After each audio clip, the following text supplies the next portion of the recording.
So, it's been a while since we've actually talked about Nick Fuentes, and instead of looking at what he's currently doing, I think it might be a good idea for us to look at what he has been doing in the past. So, not that he's got a time machine or something, but I want to see the type of stuff that Nick Fuentes got up to years ago and see if maybe he's improved since then or gotten worse. I figure either way, it's interesting for us to look at.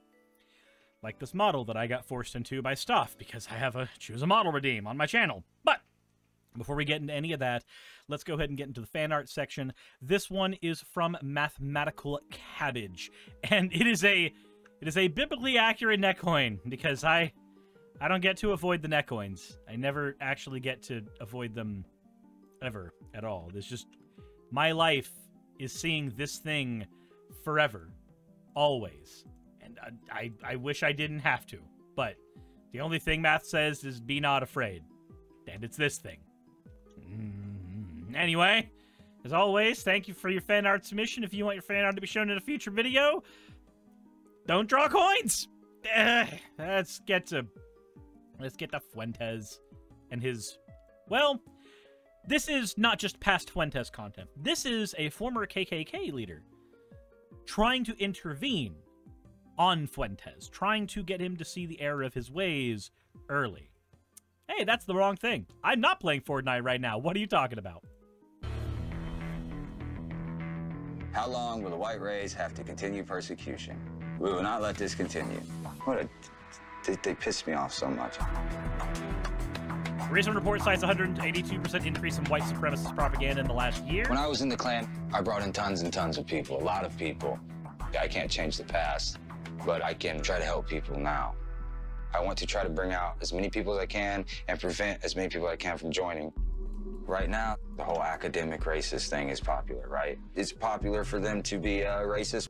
Oh, yeah, no, the thing, so this is where the 1488 stuff morphed into the 13%, the 1350 stuff, where people stopped being just the types of guy, oh, hello, the types of guys who would say, actually, no, you don't understand. Hitler was right. They would instead do the whole, well, if you look at the FBI statistics, it actually measures out that black people are responsible for more bad things in the world than good things. And they would try to sit on that particular note because they knew that statistics were quote-unquote in their favor. And they would hide behind those statistics without actually using any logic to back it up. But let's continue. While wearing a suit, but it's the same, man. Hate is hate. Look at this guy.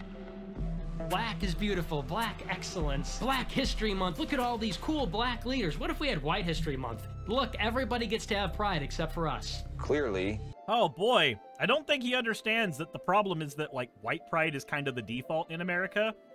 We don't have to teach a white history because that's just... In America, that's just teaching history because we are the dominant race in America. So... But yeah, no, that's the type of shit that Fuentes has been saying. It hasn't changed in 5 years. He's a racist. Nick Fuentes is like a 19-year-old kid, speaks real eloquent, but he's speaking the same propaganda we spoke. We must secure the existence of our people and a future for white children. Well, you know, I don't know. So there's the 14 words for anybody who don't know. We must secure a future for white children. That is the 14 words. If anybody asks you, like, what those are, that's what they are. Why that's so controversial. Yeah, I've heard his message. I mean, last time I heard it, they were wearing robes and hoods, but I've heard the message before. He's got a 1488 going everywhere, the rally cry for white supremacists. He's not doing anything different than any of us done. It's just different clothes. It's just a different approach, different style. So this is the style that Richard Spencer popularized. The idea that the alt-right should be using these suit and tie tactics.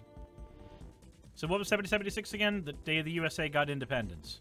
Anyway, also, Laurent, thank you for the follow. The Richard Spencer approach was, let's make ourselves look nice, calm, collected, put together. And if we do that, then we can fleece people easier. We can make it look like we are the reasoned individuals in the room and everybody else is the wrong ones. We are the academics. When you use the robes of the Klan, everybody knows already, like, everybody knows what you're selling. We know what a Klansman looks like, but when they're in a suit, they just look like a businessman. He has a following. He's preaching a very extreme message, but I might be able to help him if I could sit down and talk with him, because he could ruin a lot of people's lives. Well, he already has ruined a lot of people's lives. We have a great show for you tonight. To begin, we have to talk about the worst of the illegal immigrants. They break our laws and come here. They kill American citizens who pay taxes. The Anti-Defamation League has flagged Fuentes' channel as a platform for white supremacist hate speech. Yeah, it's inaccurate. If creating a hostile work environment is calling someone a then you're a and I don't want to work with you. This was America First, as always. We'll see you tomorrow. So, there's also this notion that a lot of people have that it's okay to call people names based entirely on their race or their religion or their ethnicity. Like,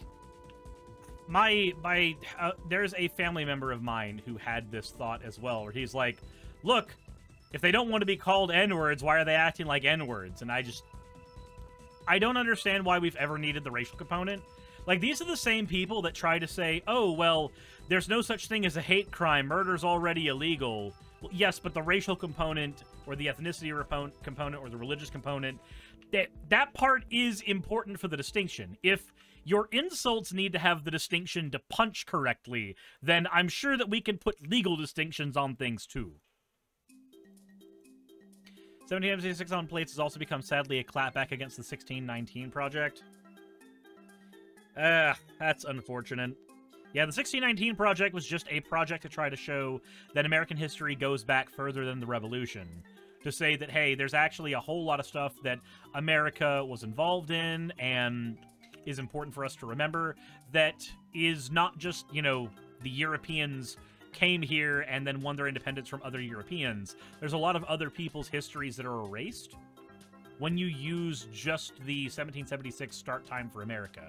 When you ignore the contributions of the natives, when you ignore the contributions of black slaves.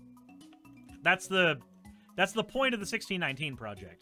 And while historians have given criticism and pushback to it, generally they see it as more accurate than not. Was that I have family members like that as well? Yeah, like, don't worry, these are people who think that it's very important to have the racial component to insults, but if you have a racial component on a legal distinction, like, suddenly that part's bad. They say that part's bad. Tomorrow. Have a great rest of your evening. All right. Good viewership today, too. On August 11th, Fuentes joined hundreds of people in Charlottesville. And that's where so much of this starts, right? Just starts at Charlottesville. You will not replace us! With the Confederate flags and Confederate monuments, when you see it, it just means racism. It's just a symbol of blatant hate. When I see it, it just it's means also a we participation don't like trophy. your kind. I was not there to spread hate. I was there to protect my heritage and my culture. Yeah, a culture of what? A heritage of what? Like, oftentimes you're like, I just want to protect my culture. Okay, what is that culture? And then the racial component gets brought in anyway. Like, oh, okay, so why was it ever necessary for this conversation? It never was, but these types of people make the racial component necessary. Said Charlottesville freaks me the fuck out. Understandable. It should freak anybody out. The fact that we had, in 2017, a blatant white supremacist rally, and it did not lead to an immediate, like, crackdown publicly of every white supremacist person and trope is alarming. And yet, that's what we found with that rally, was that people were able to just go to it and not get severely punished for it, for active participation. We are seeing a little bit with the January 6th stuff, though, where people who actively participated are being shunned. They are being talked to. There are repercussions for, you know, doing something that heinous. Which is at least something. it's at least something. I said, why the medieval shields? Because they think that they're taking back an important part of their history, so they have to look like LARPers. Because you can't take back your history if you don't look like a cringy LARPer, right? Absolutely not.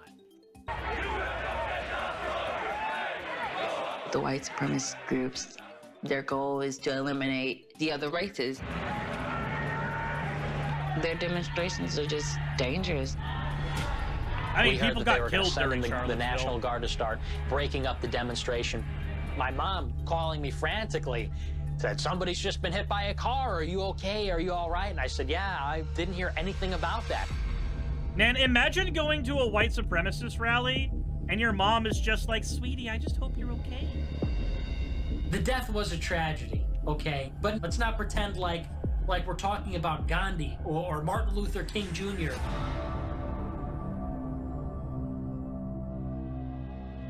Heather's killer was convicted of first-degree murder and will spend 20 years to life in prison. So, this is the other thing that these types of people do. Not just Fuentes, but all these people. When somebody dies, and they die due to a racially or a politically motivated thing, they immediately try to go like, yeah, they died, but let's not focus on the fact that they were unjustly killed. Let's focus on the fact that they were probably not a good enough person to deserve being alive. That's what they always fall back to.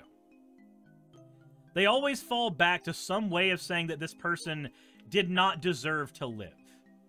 Because a good person deserves to live, and this person obviously didn't deserve it, because, well, look at what happened to them. When it's just as likely, right, that Fuentes could have had something bad happen to him, and then we could have just been like, who fucking cares that he's dead? He's a Nazi. And you said they really were no angel. Yeah, they try to focus on that shit all the time. There it is, folks. 20K. Right there. That means I'm a big dog now. Before, I did not have firepower. But now that I have 20,000 followers, I can really influence the conversation. 20,000 is a nice start, but, you know, we'll see where I am in a year, 2 years. How many do you want? A million. 100 million. I don't think he understands that the message... It feels so gross and slimy hearing him talk about how much influence he wants to have. This isn't somebody who's like, I want to do some real good in the world. This is somebody who goes, I want to be noticed. This is someone who wants people to look at them and think about them. They don't give a shit if their message is hateful. They don't give a shit if it's harmful. They care only that people are listening and watching. That's all they care about. She's spreading is resonating with white supremacists. He doesn't understand, for every action there's a reaction. He could potentially spit that propaganda to a person who goes the ultimate extreme and kills somebody. People's lives are ruined forever over something that he thinks is a big game.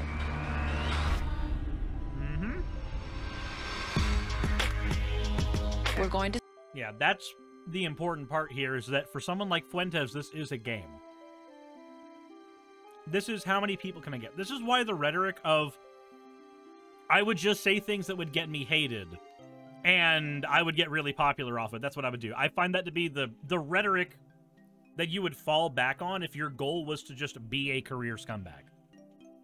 I find Fuentes to be a career scumbag. He only cares about getting more people to listen to him, not about the message that he's spreading. Not about the things he's actually saying. And it's gross. It's gross because I think people should practice what they preach, and it's gross because the specific thing he wants people to do is, well, evil. To Statesville, and it's about 45 minutes from Charlotte, and we're going to a radio station just to record this podcast about my mom's death. I feel like I'm ready to start that journey of healing, and I feel like talking about it is step one. We're like victims of something, of such a terrible hate crime, and we're talking to the descendant of such a terrible, hateful man. Yeah, like supporting that kind of stuff. Does it make you nervous? Yeah, definitely. Let's see. The person conducting the podcast is Rev. Robert E. Lee. Being a woman of color, you hear Robert Lee and you don't automatically. Do they go further into the conversation about Fuentes? Because I know that there was a part in here where dude talks to Fuentes. Oh, here we are. This pasty, fat, soy-faced, a descendant of Robert E. Lee. Like, listen, son, your ancestors were heroes. So, okay, so apparently the dude's speech was about how racism bad. Like, we can just boil it down to racism was bad. And Nick Fuentes is basically going, no, no, no, no, no. Racism, good. You don't understand. Everybody who was fighting in that army, no, they were all the good people. They were the good guys. Like, even when I was in school and we had our whitewashed version of history taught to us, we were taught that Robert E. Lee took his position out of a sense of duty to geography more than he took one out of, like, he specifically wanted to fight for this cause. I was always taught that he deemed his position one of necessity, not one that he wanted to take. Sarah says that his last name is Fuentes. He'll never truly be one of the good guys to them. Right, but see, the thing is, with Nick, he doesn't need to be seen as one of the good guys to his group. I think he knows he's a useful idiot. He's not here to see where the ideology goes. He's here to get followers. He's here because spreading hate is an easy way to get popular.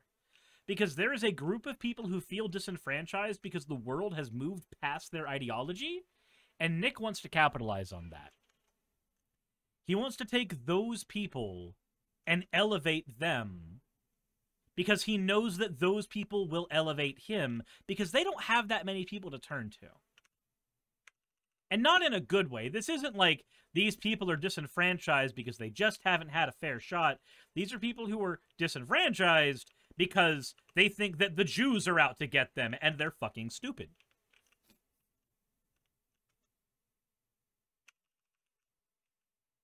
Paul Pittman says, what do I do? Where do I go? Teaching this is bad. So, you can talk to your representatives about stuff like this happening. You can try to inform people around you when you see them falling into, like, the alt-right pipeline. That's a thing you can do. But understand that the impact of your actions will always be somewhat limited, and you're mostly settling in here for what's called the long defeat. The long defeat is a concept that was talked about by J.R. Tolkien, and it was the idea of having a battle that was moral to fight, even if the outcome was likely to be a loss. It is more moral to participate and to do your best than it is to abandon it merely because the likelihood is high that you'll fail, or even that you are doomed to ultimately fail. The small victories that you get in the meantime are worth the effort that is put in. I did a video about the long defeat a long time ago, and there were a lot of people who had disagreements with my take on it, but I just don't care. So, ultimately, hate group seems to involve, every hate group seems to involve the Jews and their conspiracies. To a degree. To a degree.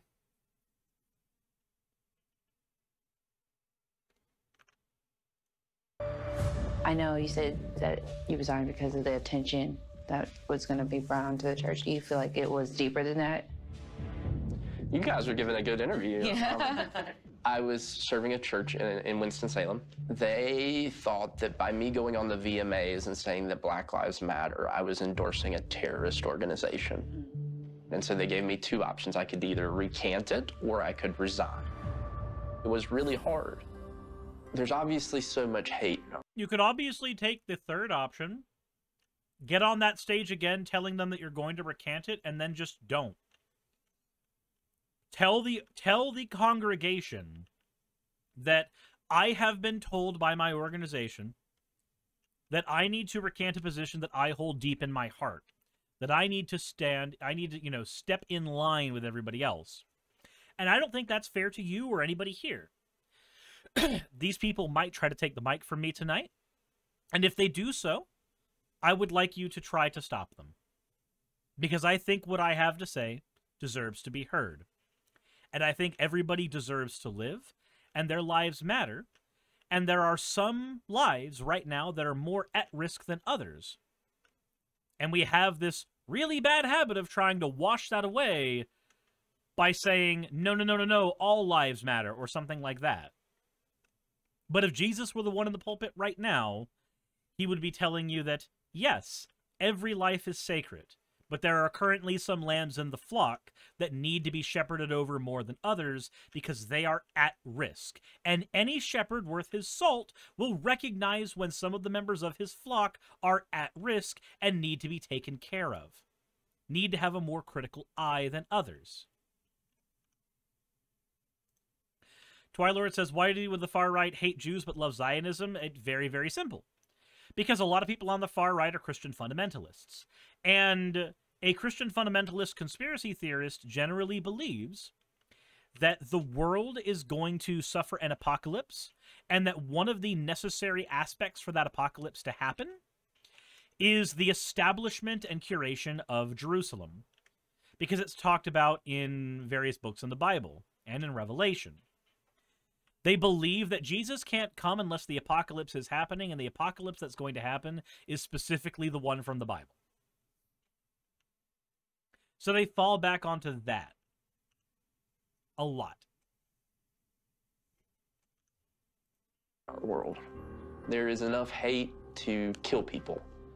White people think that we can shy away from the conversation and just say, you know what, it's not about me. But there comes a time when moral courage and moral responsibility requires us to speak up. I'm sitting right in front of somebody. It's not about you until it's your daughter. It's not about you until it's your dad. It's not about you until it's your lover. It's not about you until it's your teacher, your coworker, your friend. It's not about you until it's about you. It's always not about you until it's suddenly about you, and you don't have any option but to deal with it. Whose grand uncle was somebody who enslaved people who look like me. He definitely proved to me that somebody from that kind of background could definitely change. I want people to hear this podcast and start making actions on it. Okay, so now I wonder, where's the, oh, here we are. Yep, Shane comes to Chicago to meet with Fuentes. This is the other part I wanted to look at. Try to prevent people from getting involved at all.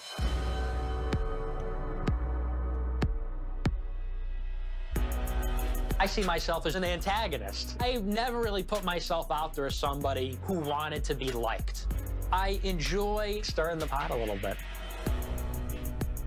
Again, this is what Fuentes wants. This is what he needs. This is what he craves. He wants easy attention. Stirring the pot gives easy attention. Shock jocking gives easy attention. He can't have a legitimate friendship or a conversation or anything that does not involve this, because this is the thing that will common denominator him to that attention faster than anything else. And his goal from the get-go is the attention. That's it.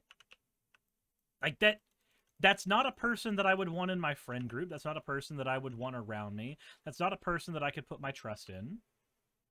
That's a person who's willing to say, hey, I'm willing to be a piece of shit because I'm not here to be liked. I'm here to stir the pot.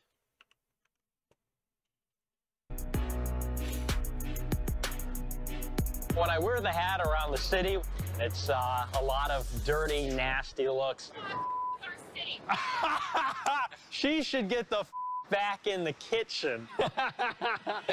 Again, like, so this is the thing that I don't get. I don't understand when the goal is to just make people angry.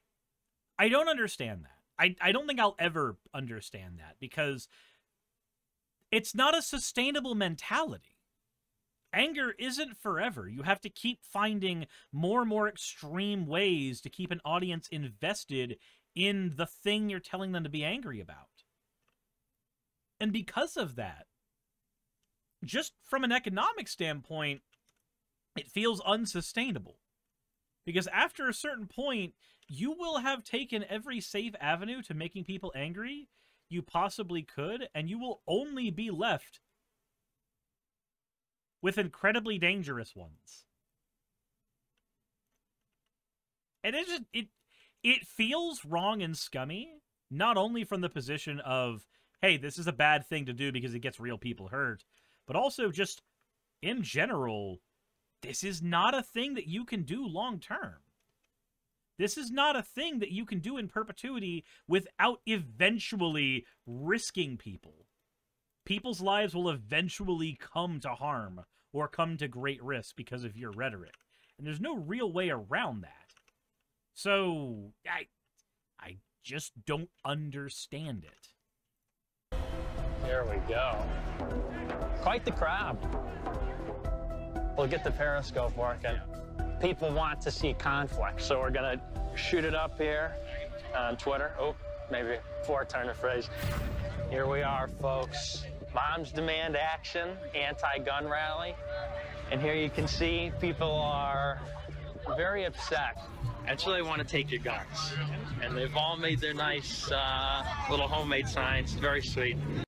So these are people who have said that my child is at risk because of the current state of American gun culture. And they want that to change because they don't want their child to be at risk. Or they have children that are already dead and they have decided that they're going to campaign about that.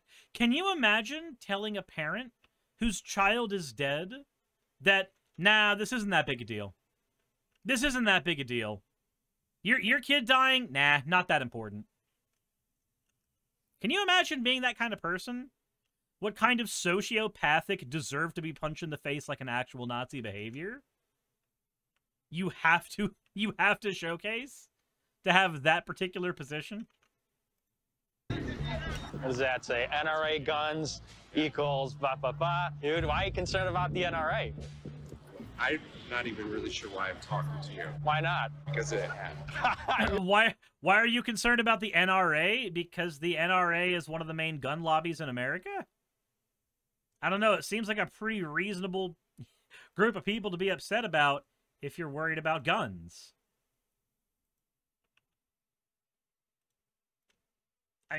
Who else are you going to get upset at? The people that sold the guns is, you know, sometimes that's also the NRA. Are you just going to get upset at only the people who have fired the guns? Because that's to treat a problem that exists within systems as if only individuals are responsible, when, yes, individuals are responsible and they deserve to be talked about, but also this is an issue that exists because of a system that we can work on. We can work on fixing. Or at least patching up. And yet you're just like, nah, none of this matters. I'm here just to stir the pot. That's all that matters to me, Nick Fuentes. You're a dude. I'm a You are. Yeah. Okay, please. Excuse me. Any counter protesting's on the other side of the street. Wow. Thank you. We are. I appreciate that. Thank you. Chicago's finest. Move along, please. All right. Well, counter protest is over here. Well, we got kicked to the other side of the street. Yeah, because they don't want you stirring the pot with every fucker there. Talk to you later, big fellas. Pretty understandable. You're creating a fucking movement of people that are white supremacists. I'm not creating anything. I do a show on YouTube. And the show on YouTube creates white supremacists. Weird how that works. Moved in. It's so strange how that works, isn't it? That's the part I remember from this interview years ago. I specifically remember the part where Nick Fuentes is like, I'm not creating a movement, but he also specifically wants to get so many people watching his stuff that it inadvertently would create a movement. That's what happens. When you create an audience that's big enough, a movement gets created out of it, even sometimes just organically. Advertisement, go away. Not racist anymore.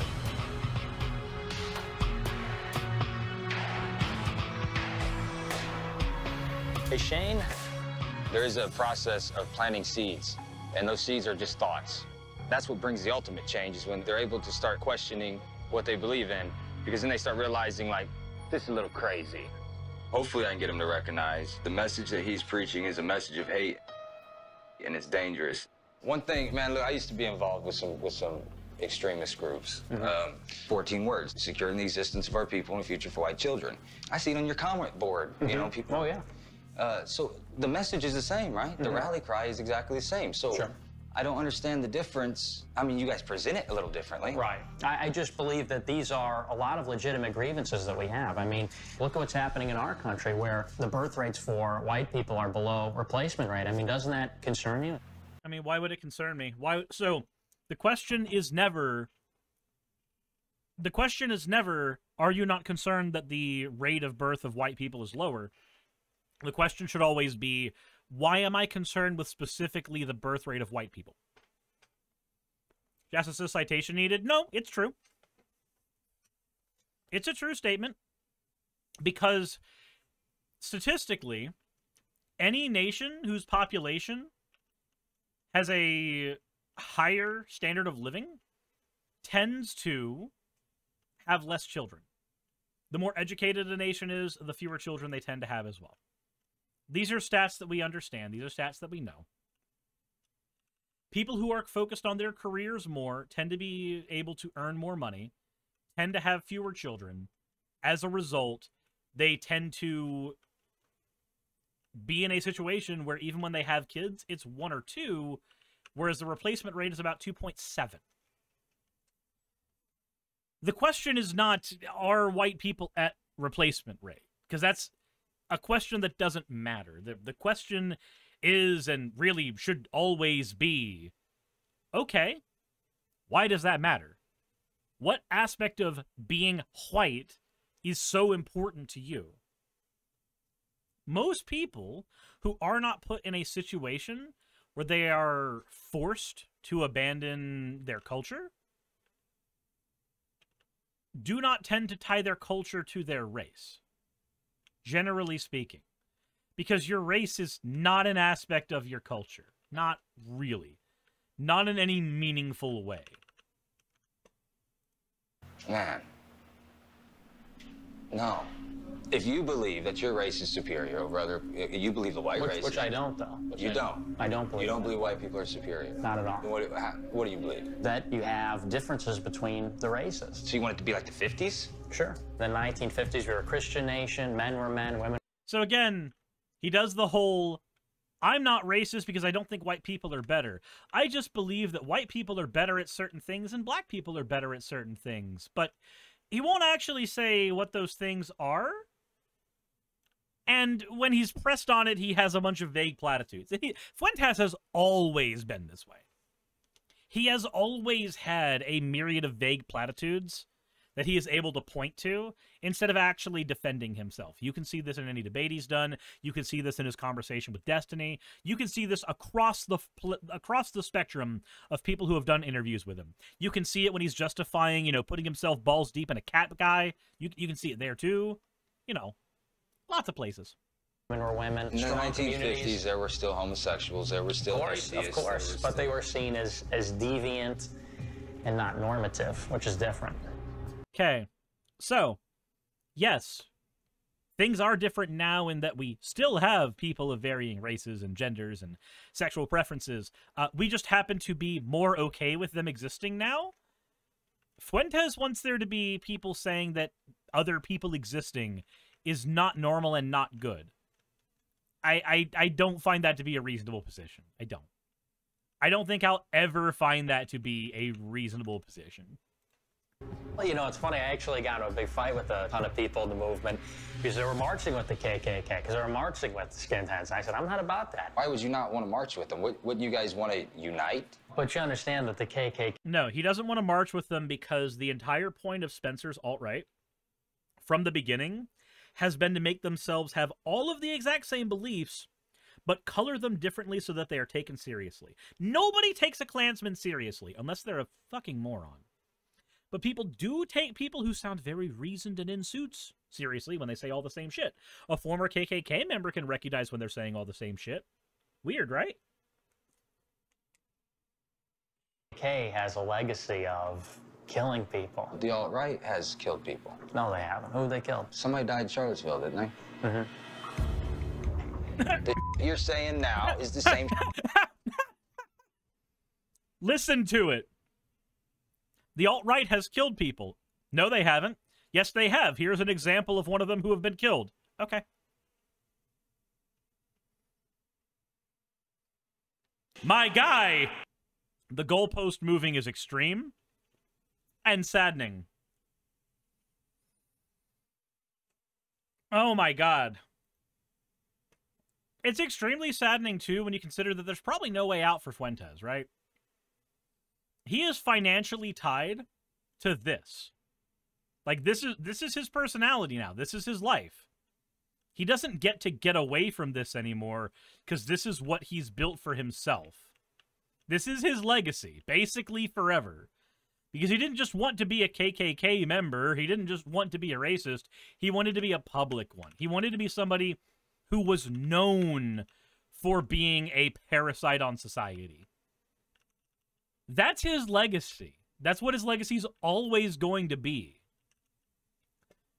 For someone as worried about heritage as he is, the only thing that he's going to leave for whenever he decides that that some poor sap deserves to have, you know, the sad reality of his seed in them. Whenever that day ever comes, if it ever comes, the legacy he'll be leaving for his children is one of a father they can never really be proud of. Because we know that his rhetoric leads to death. We know that his rhetoric leads to suffering. We know it leads to pain. We know the avenue this goes down. And we see how much of a coward he is when he's shown that something is wrong and bad. He accepts it for like a quarter second and then just goalpost shifts away. We said you guys are wearing suits, we wore robes. Every other race can be proud to be who they are except for white people. Is that an illegitimate thing to believe? When whites do it, it turns into a hate group. I have never met a guy that said white pride without him intending it to be racist. What about me? I think you have racist views, and I think you know you have racist. What does racist mean to you? It means you believe your race is superior over everybody else. So a white supremacist. Yeah, you I'm not a white supremacist. You definitely are. You sat here and asked me, what you're doing is you're creating a movement of people that are white supremacists. I'm not creating anything. I do a show on YouTube. Again, he is creating a show on YouTube that leads to a movement of people who are white supremacists. He has a million things to hide behind. Historically, Fuentes has hidden behind, I'm not creating a movement, to I'm just a campus conservative, to I'm not a white supremacist, I'm not even white. Look, I'm this race. Here, I can't be a white supremacist. And then, like, when you listen to the rhetoric he's using, it's all the same shit.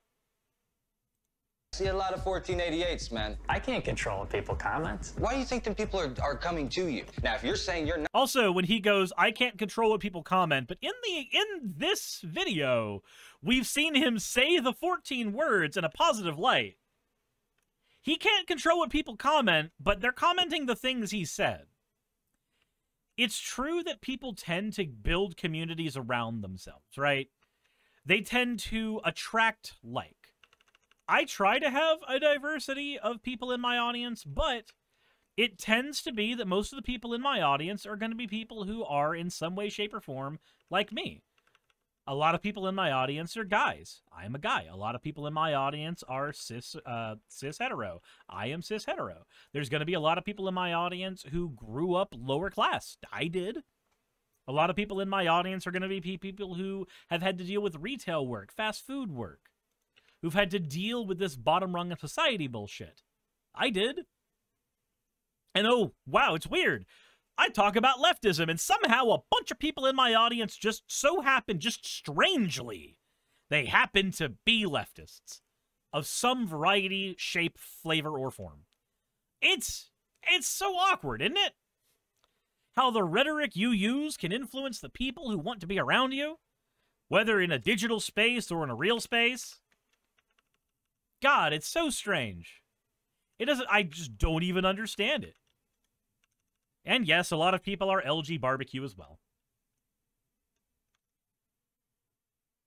Jassa says, for a long part, I was part of your audience who blindly followed Trump, and it still amazes me how far left I've shifted since 2016. Hey, it's a weird shift for some people. It really is. Not that type of person, then maybe you should start thinking about what you're saying, because these people think you are that type of person. I don't know what the KKK says, but I know what they say. Okay, well, and let's say for the sake of argument, I did 22 years. The you're saying is exactly the same. I'm not a racist. Those are not my beliefs. He's smart enough to see that he is spreading a racist ideology and that there's people buying it. He can do some damage. Buying it. He's preaching a very actually message. Physically spending money on understand the gravity. So I want to harp on this. So back when Nick Fuentes was on YouTube, I tuned in for a couple of his shows when me and Ocean were planning on doing a video on Fuentes. I wanted to have an idea of who I was talking about, what he believed in, etc. Like, right? I feel like that's a fair thing to do and say as somebody who covers stuff like this.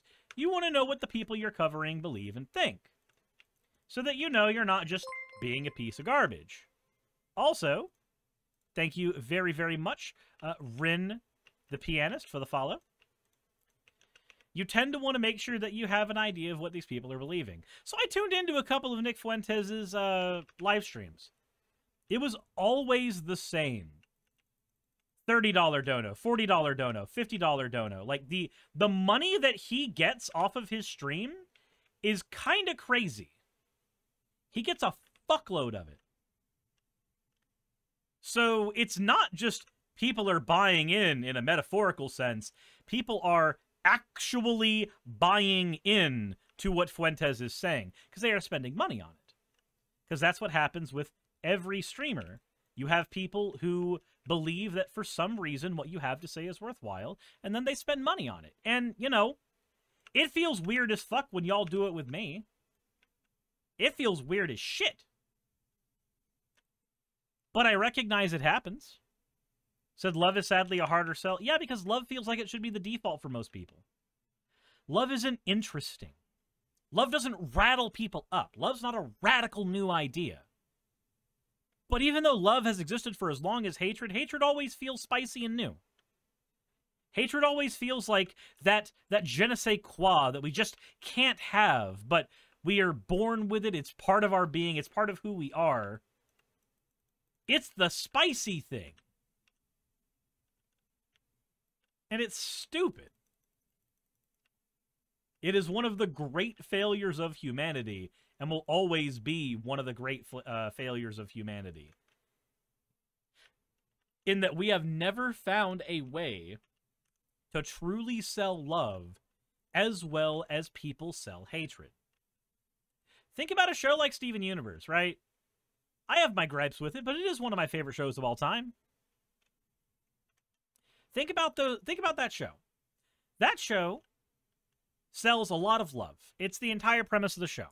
I would argue, though, if you go online, it is easier to find people who hate the show than it is to find people who love it.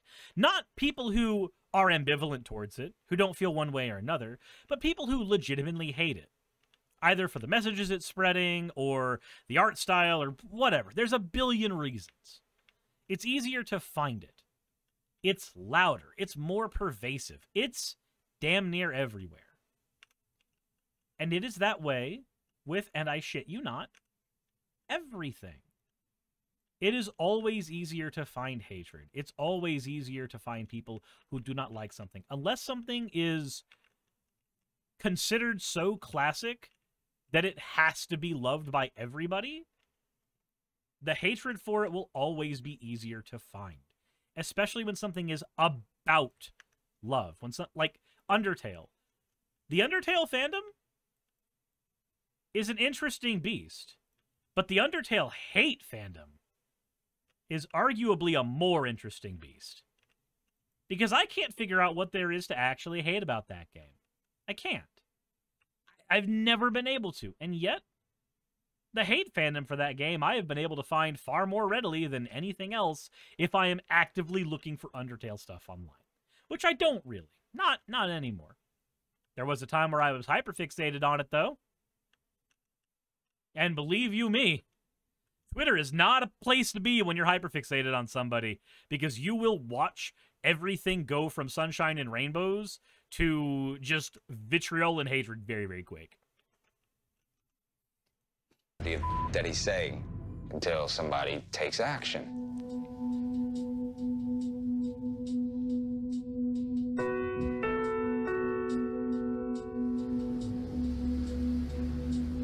When I was in the Klan, I brought in tons and tons of people, a lot of people, which is actually something that haunts me now because one of them stabbed a black guy to death, and now he's doing life in prison.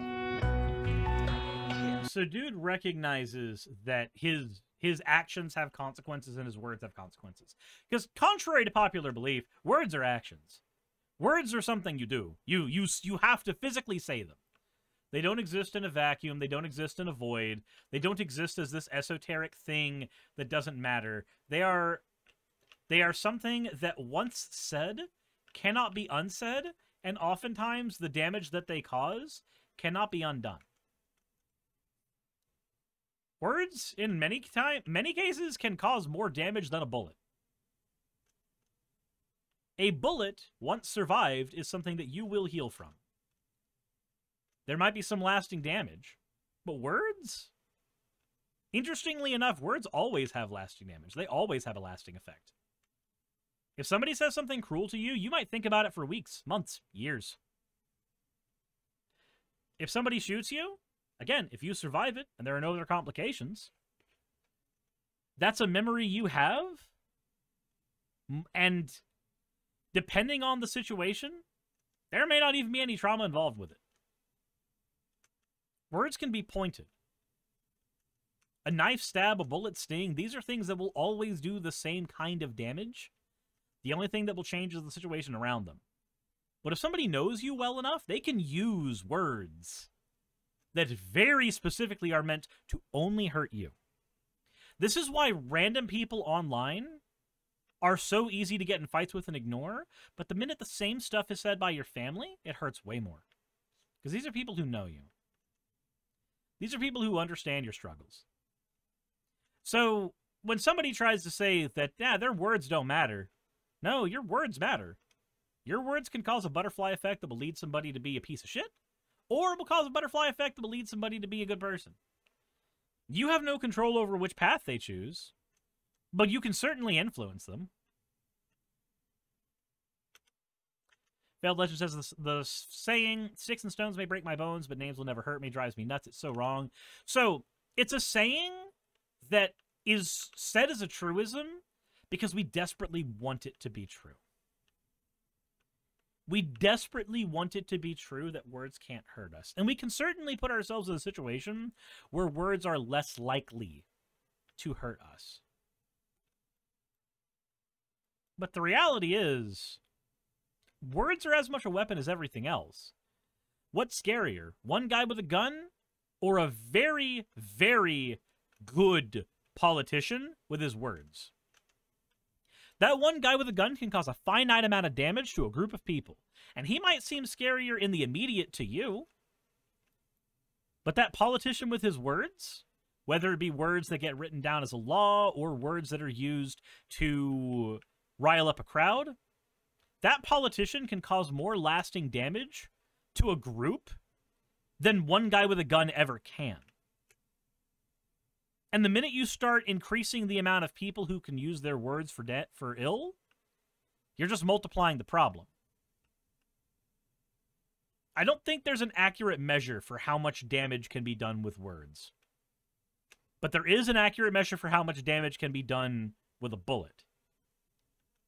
And that's terrifying.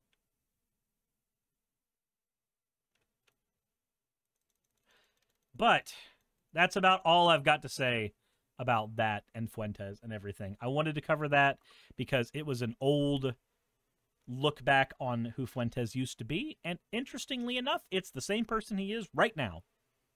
And that person is kind of horrible. Let me know what you think in the comments section below. I know this is a longer one, but it came up in chat, and I really wanted to talk about this one. So, Let me know what you think down there. Hit the like button if you haven't already. Subscribe if you haven't already, and don't fall for bad propaganda. Insert end of video tagline here. Hey, I just quickly want to give a thank you to all of my wonderful patrons who keep this show running. YouTube and Twitch are a pretty bumpy ride at the best of times, and the stability a Patreon provides me is worth more than I can say here. I'd also like to thank each and every one of my $20 and up patrons here, and they would be Red Joker, Britzkrieg, Cameron, Dren, Jemshin, Smiling DM, Poundini, Mabbity Babbity, Naomi, Isaac, Nixie-chan, the Oberon team, Agamotto, Jordan, Ravi, Giuni, Kiratorian, Prisma, all of you, I'm not saying that part, and Starlight. And finally, thank you to everyone else that helps keep this channel alive. While you're here, why not check out another video? And thank you for watching.